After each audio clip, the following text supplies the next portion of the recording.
சோழமுத்தா போச்சா காதுக்குள்ள குருவி ரிங்குன்னு சுத்துமே. அப்படிதாங்க இருந்துச்சு இன்னைக்கு நடந்த மேட்ச்.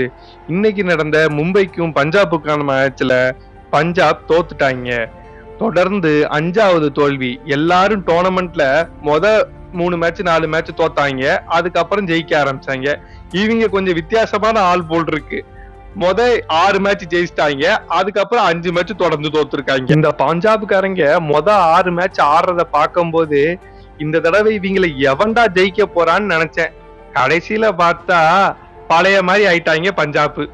இன்னைக்கு ஃபர்ஸ்ட் பேட்டிங் ஆடின பஞ்சாப் ரியான் சாரியாவும் பிரத்சிம்ரன் சிங்கும் நல்லாவே ஓபன் பண்ணி ஆடினாங்க.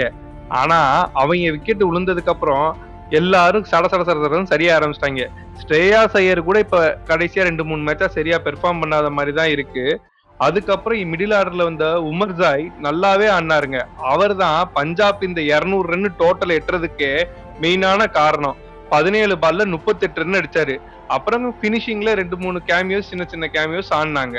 மும்பை சைட்ல ஷத்துல் தாக்கூர் நல்லாவே ஓவர் போட்டாருங்க. 4 விக்கெட்டை கலட்டினாரு. இன்னொன்னு தீபக் சாகர் 2 விக்கெட் கலட்டினாரு. நம்ம பழைய எக்ஸ் சிஎஸ்கே பிளேயர்ஸ் 2 பேரும் இன்னைக்கு மேட்ச்ல சூப்பரா மும்பைக்கு பெர்ஃபார்ம் பண்ணாங்க. செகண்ட் இன்னிங்ஸ் ஆட வந்த மும்பைக்கு ரிக்கில்டன் நல்லாவே ஓபனிங் பண்ணி கொடுத்தாரு. 23 பாலுக்கு 48 ரன் அடிச்சு நல்லாவே ஸ்டார்ட் கொடுத்தாரு. ஆனா இதுவரைக்கும் நான் ரோஹித் சர்மா இவ்வளவு ஸ்லோவா 2020 ஆடி நான் பார்த்ததே இல்ல. 26 பாலுக்கு 25 ரன் தான் அடிச்சிருந்தாரு. வில் ஜாக்ஸ் கொஞ்சம் நல்லா அடிச்சிருந்தாரு, அவரு ஒரு 25 ரன் அடிச்சிருந்தாரு.